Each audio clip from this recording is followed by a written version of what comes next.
Absolutely. And Dr. Jamil, I'd like your take on that as well, because especially when we talk about re-evaluation or reflection in terms of our strategy or approach, there is, of course, a lot of emphasis on zero tolerance policy. But what exactly does that mean on ground in terms of tangible action that is taken against various terrorist groups, that is taken against those who provide safe havens to terrorist groups, in terms of regional cooperation, in terms of our relations with other countries? How exactly then do we pursue this zero tolerance policy? Because it seems that despite whatever pressure that Pakistan has put forward, or whatever platform that Pakistan has used to put forward the stance that this is not acceptable, that the Afghan Taliban regime continues to provide such safe havens, and that they need to make sure that this does not happen, it still continues. So what aspect will then be important in actually ensuring that there is in fact zero tolerance? That's right. Zero tolerance, could only be possible if we have the tools to implement whatever we have really evolved through the legal instrument, that is our law of the land, and in which we have the Anti-Terrorist Act, we have the Pakistan Penal Code, we have other enactments to address that. But to what extent have we been able to implement it? There are various components to it. And the first and foremost component, which was the short term, which Mr. Salim also has just mentioned, which is basically the implementation through the operation. And the operations that we've been conducting was really quite successful and quite recognized all over, particularly the military operations against the terrorist groups, and those examples are also cited that how successful. But the terrorism, with only the operation against the terrorist kinetic operation, what is just mentioned a little while ago, that doesn't alone serve the purpose. Basically, it is a multi-dimensional and multi-layered issue in the present day world. It has a bilateral connotation. It has the national strategy connotation, and it has a multilateral connotation. Once I say bilateral connotation, in that we've been engaging with Afghanistan, we've been having dialogue at the government level, we've been protesting it, we've been issuing the march to the Afghan NY, we've been doing all. And then at the international fora, there had been a Security Council resolution, more than about 4 to 6 Security Council resolution, which asked the Afghan Taliban to ensure that the Afghanistan is not really used for any terrorist activities. On contrary, the recent report by the United Nations monitoring team, Security Council monitoring team, it very clearly stipulates that there are about 20 different groups, terrorist groups, they are working.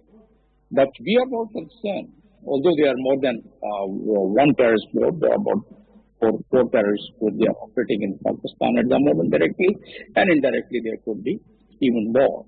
So the TTP is top on the line. And TTP we tried to handle, and we tried to really address that problem through the dialogue, which we failed, as was mentioned a little while ago. So that was to be evaluated. In fact, all such issues at the national level, it has its own evolutionary process. And that evolution takes place in the strategy, and it did take place, as a matter of fact. The National Action Plan, which was evolved in 2016, and in which all the stakeholders, all the political parties participated, that was a good point, participated in that, and they agreed to those 20 points, National Security Plan. Unfortunately, there were only about 4 points which were fully implemented, about 3 points which were partially implemented. The rest of the points were not implemented. So at the very start, once the National Action Plan was drawn, its feasibility was not drawn with each of the points which were indicated in that. But then later on, through the evolutionary process, very recently, just last year, I guess, it was reduced to 16-point agenda of National Action Plan, and government is still working on it to really implement it comprehensively. So what is the impediment? Impediment, as I said, that multilateral factors also come in. If the Afghan Taliban are not adhering to the international law, which is the Security Council resolution, including to 1267, 1267 onward, there are about, as I said, more than four, five resolutions which they should follow. And more importantly, Doha Agreement, which has been adopted by the Security Council resolution, although it was between the two parties, but later on it was adopted by the Security Council resolution. On its page 2, it's very clearly indicated that the Taliban would not allow their soil to be used for any terrorist group. And there are so many other points. So that didn't happen. So what should have happened? As a matter of fact, the world community and Pakistan, whatever advocacy they did, whatever efforts were made at the diplomatic level, right? It did not fully yield the results. And why it did not fully yield the results?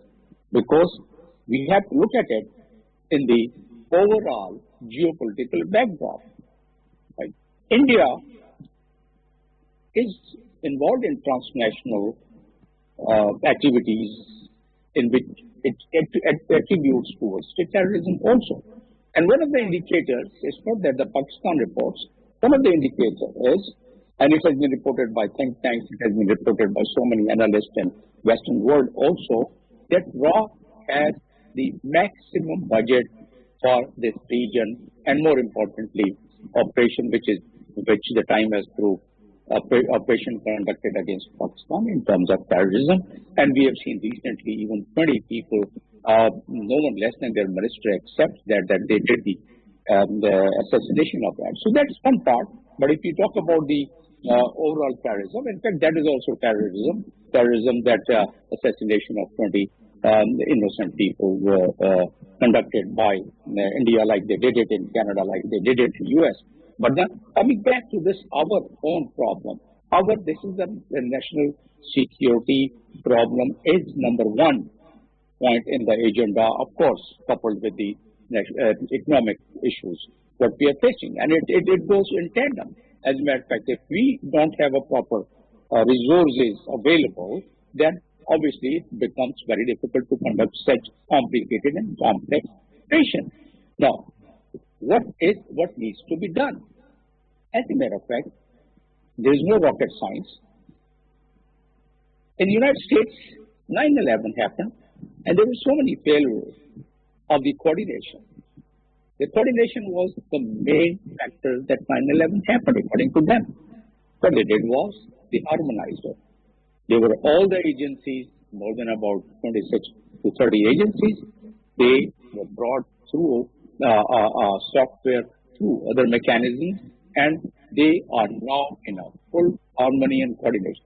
In our country, despite the fact that it was mentioned in 20-point National Action Plan, and it is also mentioned in 16-point National Action Plan, which was condensed to 16 points, and that the coordination platform. We have NECTA, which is meant for this purpose, but NECTA needs to be further strengthened. As a matter of fact, they have not. We are now figuring out, according to the Institute of Economic and Peace, IEP, our global terrorist index, we are quite high. It has increased 22%. And since 2017, it has gone so high. So if we talk about these factors, then we have to address following things. One, that our law enforcement tools of all these agencies, which need to be coordinated and calibrated, which government is making efforts, as a matter of fact. But let's see the kind of challenge which government is facing, to what extent those challenges could be met with. Now, these challenges are not only recognized by us, by Pakistan's, the state of Pakistan, it's recognized internationally also. Hillary Clinton, way back in 2011 and 12, while testifying in front of the Foreign Affairs Committee, in front of the senators, she did mention, and it's on the video, it's on the Google, she did mention that Pakistan, while we involved Pakistan in against Soviet Union, right? And I know, and the people of those who have been in service at that time also. They know there are about 60. We mustered, the recruits were brought from 60 different countries and they fought. So some of them, not only those countries, but our own people, those who were used for that purpose, we could not rehabilitate it. And this is what Hillary Clinton also mentioned. This is what our analysts and our government officials have also mentioned at various platforms. So bottom line is that those 16 points which are available now, in fact, that needs to be implemented in its letter and spirit. Unless the law is enforced, then there are other factors. That is foreign involvement, foreign agencies involvement, which I just mentioned. Right, the way they are involved. Dr. Jamil, we'll discuss that further in detail. My last question to you with regards to this would be with reference to terror financing. And I understand that Pakistan, of course, has also taken a lot of measures in terms of the FATF and also put forward a lot of aspects that would be necessary in terms of the way that the FATF views other countries, including India.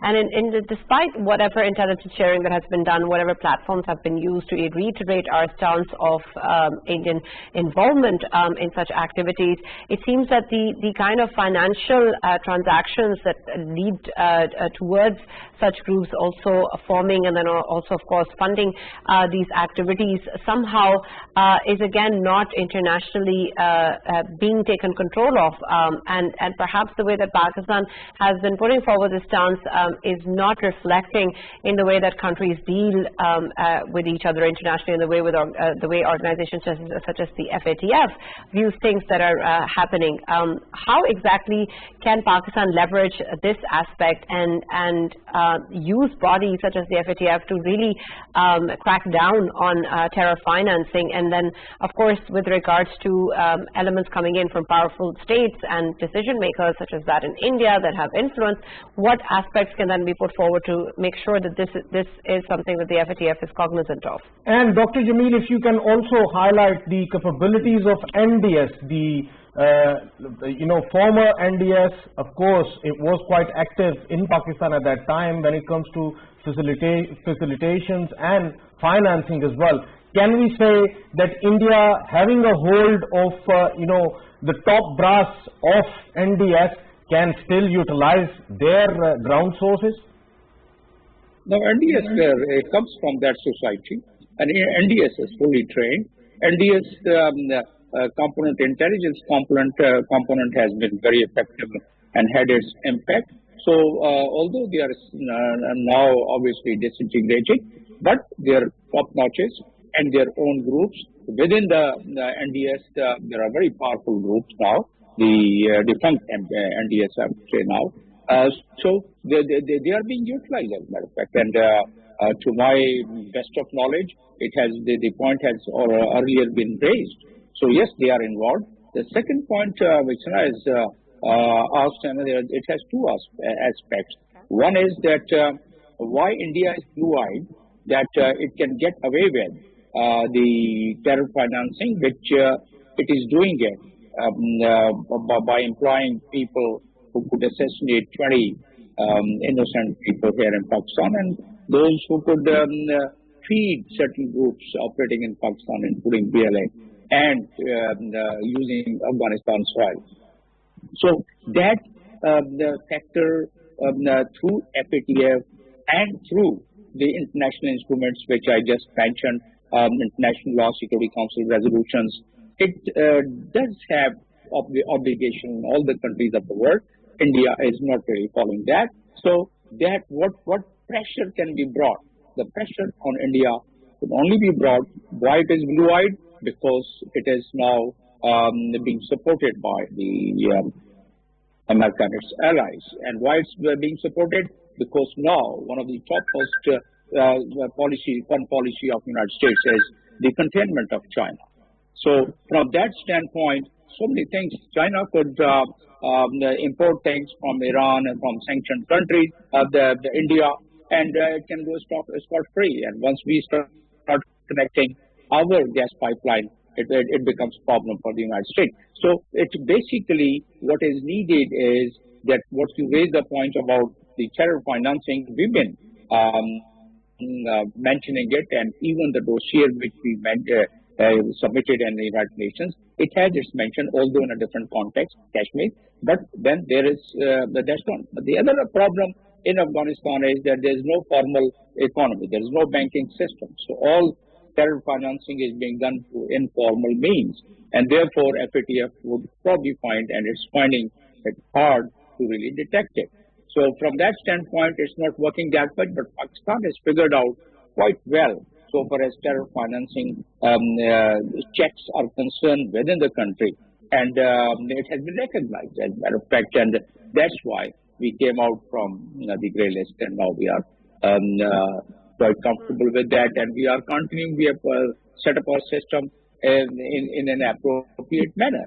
The fact of the matter is that we have deliberated it so many times that it has three angles. One is what international instruments are available.